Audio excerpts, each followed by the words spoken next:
राधे राधे। हरे कृष्णा। आप सभी का हमारे YouTube चैनल धार्मिक कथा पर स्वागत है। आज आषाढ़ मास की योगिनी एकादशी है। जो भक्त योगिनी एकादशी पर भगवान विष्णु की पूजा करते हैं उनके सभी पाप मिट जाते हैं और मृत्यु के बाद भगवान विष्णु के चरणों में जगह प्राप्त होती है। व्रत और पूजा के अलावा योगिनी एकादशी पर हेममालिनी से जुड़ी यह कथा जरूर सुननी चाहिए कि कैसे एकादशी के प्रभाव से वह कोढ़ से मुक्त हुआ। महाभारत काल की बात है कि एक बार धर्मराज युधिष्ठिर ने भगवान श्री कृष्ण से कहा, हे त्रिलोकीनाथ, मैंने ज्येष्ठ माह के शुक्ल पक्ष की निर्जला एकादशी की कथा सुनी। अब आप कृपा करके आषाढ़ माह के कृष्ण पक्ष की एकादशी की कथा सुनाइए। इस एकादशी का नाम तथा महात्म्य क्या है सो मुझे विस्तार पूर्वक बताइए। श्री कृष्ण ने कहा, हे पांडुपुत्र, आषाढ़ माह के कृष्ण पक्ष की एकादशी का नाम योगिनी एकादशी है। इसके व्रत से सभी पाप नष्ट हो जाते हैं। यह व्रत इस लोक में भोग तथा परलोक में मुक्ति देने वाला है। हे धर्मराज, यह एकादशी तीनों लोकों में प्रसिद्ध है। इसके व्रत से सभी पाप नष्ट हो जाते हैं। मैं तुम्हें पुराण में कही हुई कथा को सुनाता हूँ, ध्यान पूर्वक सुनो। कुबेर नाम का एक राजा अलकापुरी नाम की नगरी में राज्य करता था। वह शिव भक्त था। उनका हेममाली नामक एक यक्ष सेवक था जो पूजा के लिए फूल लाया करता था। हेममाली की विशालाक्षी नाम की अति सुंदर स्त्री थी। एक दिन वह मानसरोवर से पुष्प लेकर आया, किंतु कामासक्त होने के कारण पुष्पों को रखकर अपनी स्त्री के साथ रमण करने लगा। इस भोग विलास में दोपहर हो गई।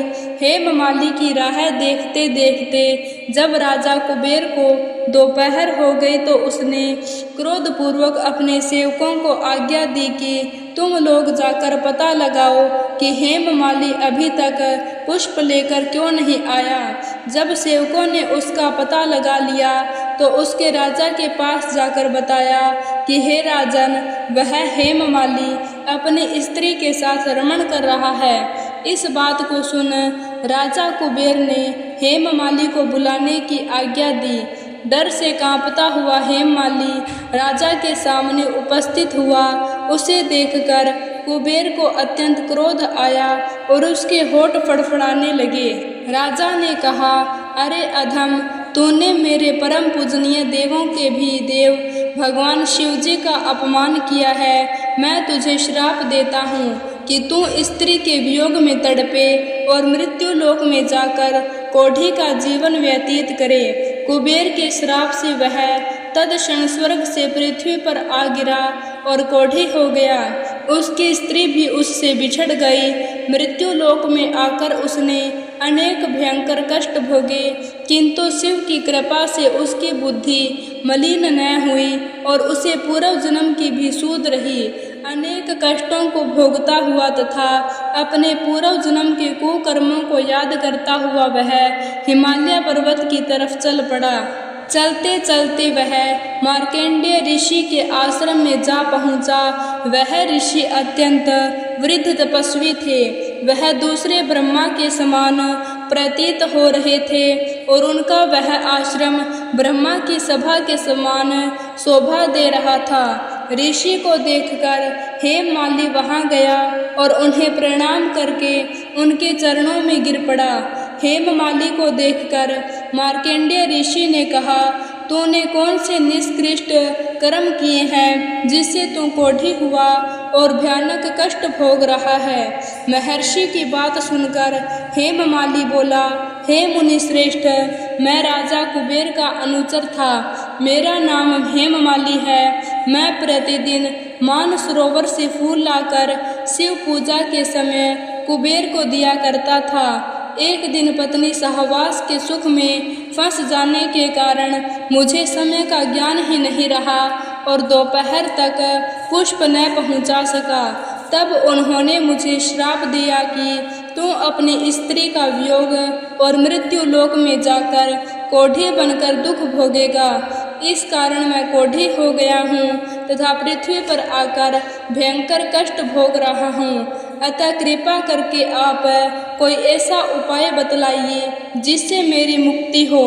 मार्कंडेय ऋषि ने कहा, हे हेममाली, तूने मेरे सम्मुख सत्य वचन कहे हैं, इसलिए मैं तेरे उद्धार के लिए एक व्रत बताता हूँ। यदि तू आषाढ़ माह के कृष्ण पक्ष की योगिनी नामक एकादशी का विधान पूर्वक व्रत करेगा तो तेरे सभी पाप नष्ट हो जाएंगे। महर्षि के वचन सुनकर हेममाली अति प्रसन्न हुआ और उनके वचनों के अनुसार योगिनी एकादशी का विधान पूर्वक व्रत करने लगा। इस व्रत के प्रभाव से उसने अपने पुराने स्वरूप में आ गया और अपने स्त्री के साथ सुखपूर्वक रहने लगा। भगवान श्री कृष्ण ने कहा, हे राजन, इस योगिनी एकादशी की कथा का फल 88,000 ब्राह्मणों को भोजन कराने के बराबर है। इसके व्रत से सभी पाप नष्ट हो जाते हैं और अंत में मोक्ष प्राप्त करके प्राणी स्वर्ग का अधिकारी बनता है। तो भक्तों, यह थी योगिनी एकादशी की कथा। उम्मीद है आपको पसंद आई होगी। अगर आपको वीडियो अच्छी लगी हो तो वीडियो को लाइक, शेयर और ऐसी ही कथाओं के लिए हमारे चैनल को सब्सक्राइब जरूर करें। धन्यवाद। राधे राधे।